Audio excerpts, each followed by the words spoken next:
Bonjour à toutes et à tous, bienvenue dans ma chaîne Mes recettes préférées et plus. Aujourd'hui nous partageons avec vous la recette originelle de Christelle du gâteau aux abricots, amandes et romarin. Ce sera un excellent moment à partager avec vos invités lors du dessert ou du goûter. Sans plus attendre, nous allons commencer, mais avant tout, chers gastronomes, merci de vous abonner à la chaîne si ce n'est pas encore fait. La liste complète des ingrédients se trouve en barre d'informations ci-dessous. Vous aurez besoin des ingrédients suivants: de la farine, du sucre roux, du sucre en poudre blanc, de la poudre d'amande, de la levure chimique, 3 œufs, un citron, le jus et le zeste, de l'huile d'olive, du lait fermenté, du romarin et une boîte d'abricots au sirop. Dans un premier temps, ce qu'on va faire, dans un saladier, on va verser 280 g de farine tamisée, plus 80 g de poudre d'amande, ainsi que 170 g de sucre de canne complet, donc le sucre roux, et les 40 g de sucre en poudre.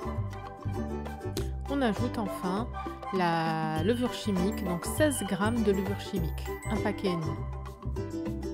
Un petit peu de romarin, donc une demi-cuillère à café, vous allez voir, ça va donner une note très agréable. Et on va prendre le zeste d'un citron bio de préférence. La recette a été réalisée par mon binôme.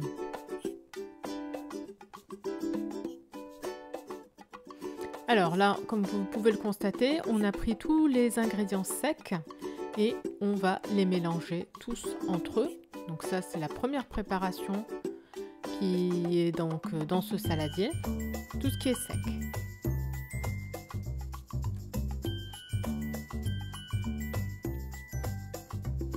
On met de côté, ensuite on prend un deuxième saladier. Dans ce saladier, on va y casser 3 œufs, donc l'un après l'autre.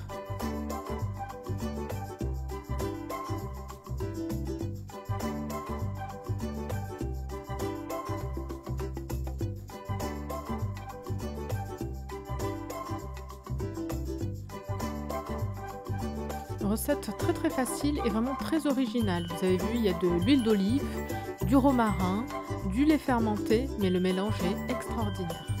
Donc ensuite on prend donc l'huile d'olive, donc 120 ml d'huile d'olive. Donc merci à Christelle des réseaux sociaux pour la recette. On ajoute ensuite le jus du citron bio, donc on a prélevé le zeste, et là on prend le jus. Donc en fait, comme vous pouvez le constater, dans ce deuxième saladier, on mélange entre eux tous les ingrédients qui sont liquides. Donc on mélange au fouet.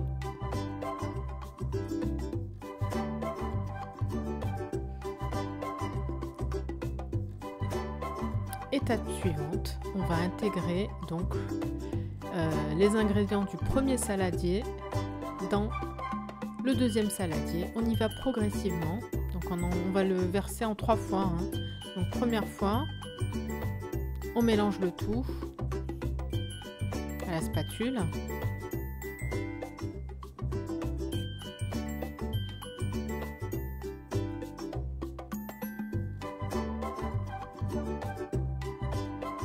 Voilà, on mélange bien le tout. Il ne faut pas qu'il y ait de grumeaux, vous allez voir, ça se mélange facilement.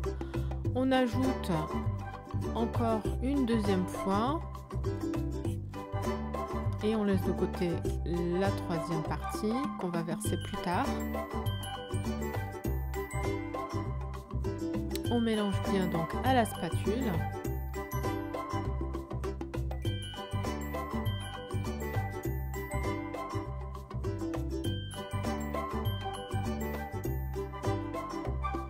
Donc la pâte commence à s'épaissir.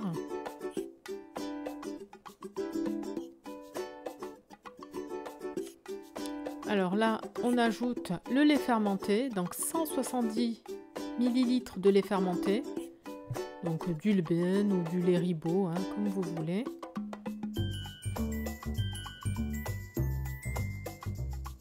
Et on mélange le tout.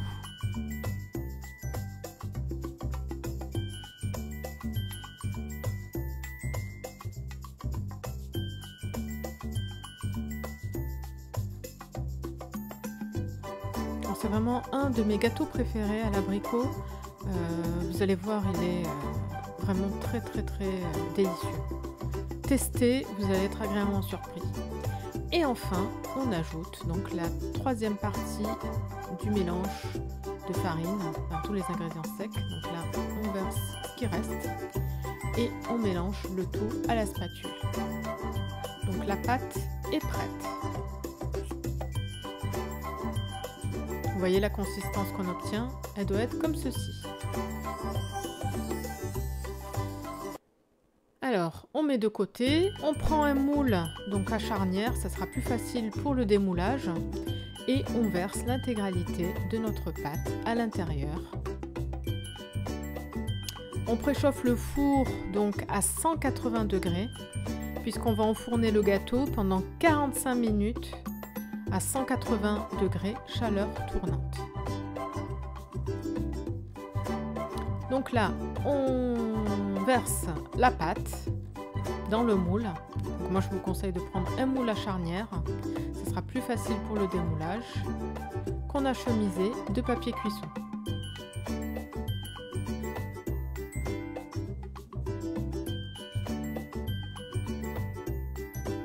Donc le moule, il doit faire 24 cm au minimum.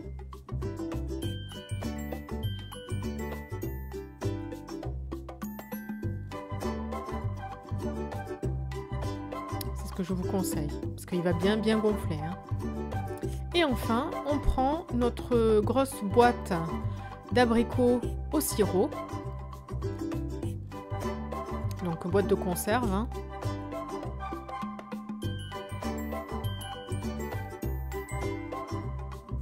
Et on va, à l'aide d'une pince, déposer les demi-abricots sur toute la surface du gâteau.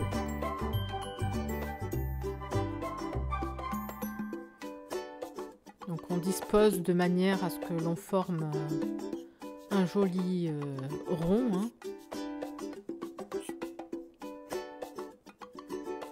Voilà, donc on va mettre l'intégralité des abricots dans la pâte. On enfonce bien, hein, à l'intérieur de la pâte.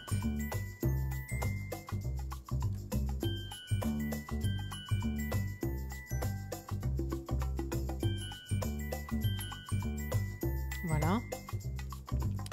Et là, on vient recouvrir le centre.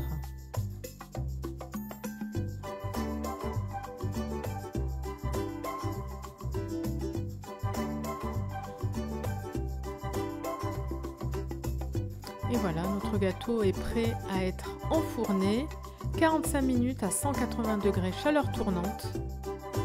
À la sortie du gâteau, voilà ce qu'on obtient. La pointe du coteau doit être sèche, donc là il est bien cuit. N'hésitez pas à tester la recette et à me dire en commentaire ce que vous en avez pensé. Je vous souhaite une très bonne journée et je vous dis à bientôt pour de nouvelles recettes. Merci d'avance de vous abonner à la chaîne pour profiter de toutes les recettes, à liker celles que vous appréciez et activer la petite cloche pour être sûr de ne pas en rater. Bye bye!